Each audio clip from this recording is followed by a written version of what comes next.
5 seconds. Start.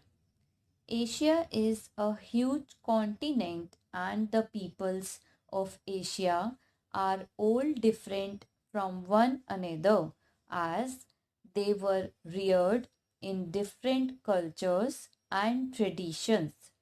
In spite of all this, I think it is still true to say that there is such a thing as Asian sentiment.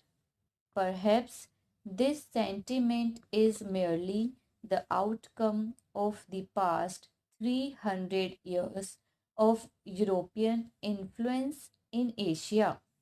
Personally, I do not believe that any profound difference exists between the Orient and the Occident. Such differences as can be accounted for by history, tradition, and geography exist even among the Asian countries and, in fact, even within the same country.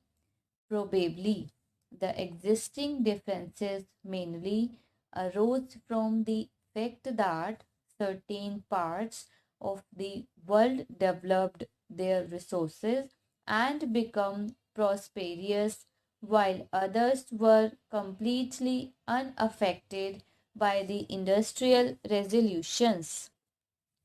I think that thinking in terms of the Orient and the Occident sets us on the wrong track. As a rule, the same type of problems leads to the same results everywhere.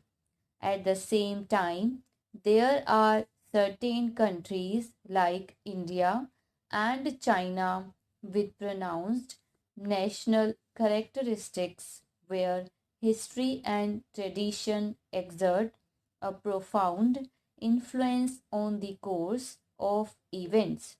I am sure there is a great deal of good in this tradition. We should have gone under, but for that we have survived on account of the good in our tradition, and we purpose to hold on it. At the same time, I have no doubt at all that it has a great deal that is bad too. It prevents us from doing the things we ought to do, so that between the good and the bad, and between the past and the present, we do not quite know what we are going to do and what we should do. If you ask me about India, it would take me a long time to tell you about all the aspects of our problems. Our difficulties are not only external but also of the mind and spirit. There are certain tendencies and carry us forward, and others that retard our forward movement and compel us to look behind.